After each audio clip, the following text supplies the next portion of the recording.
థియేటర్లలో సినిమా ప్రారంభానికి ముందు ఖచ్చితంగా జాతీయ గీతం ఆలపించాలంటూ సుప్రీంకోర్టు తీర్పునిచ్చిన విషయం తెలిసిందే. అయితే ఈ నిర్ణయంపై భిన్నాభిప్రాయాలు వ్యక్తమవుతున్నా సుప్రీంకోర్టు నిబంధన కావడంతో దీనిపై ఏ ప్రముఖ వ్యక్తి కూడా విభేదించి తమ అభిప్రాయాలను చెప్పే సాహసం చేయలేకపోయారు. కానీ జనసేన అధినేత మాత్రం ఈ బలవంతపు దేశభక్తిని తూర్పారపడుతూ ట్వీట్స్ చేయడంతో సోషల్ మీడియా జిందాబాద్ అంటూ పవన్ కు మద్దతు పలికినప్పటికీ జనసేన అధినేత పవన్ కళ్యాణ్ పై కేసు నమోదైంది.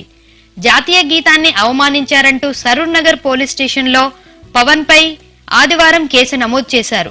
సినిమా హాళ్లు దేశభక్తిని నిరూపించుకునేందుకు పరీక్ష కేంద్రాలుగా మారాయని పవన్ చేసిన ట్వీట్స్ పై హైకోర్టు న్యాయవాది జనార్దన్ గౌడ్ ఫిర్యాదు చేశారు.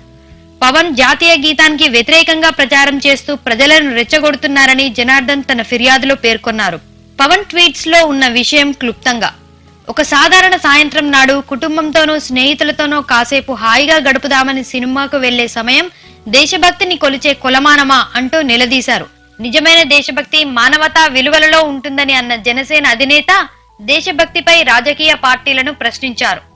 నిజానికి పవన్ చేసిన వ్యాఖ్యలు చాలా మందిలోనే ఉన్నవే.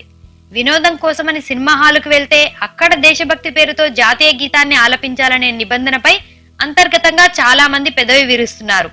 ప్రజల వాయిస్ ని వినిపించిన పవన్ కళ్యాణ్ పై కేసు బుక్ చేయడంపై పలువురు తీవ్రంగా ఖండిస్తున్నారు. ఈ అంశంలో మీరు పవన్ కి మద్దతుగా నిలుస్తున్నట్టయితే ఈ వీడియో కింద కామెంట్ రూపంలో మీ అభిప్రాయాన్ని తెలియజేయండి.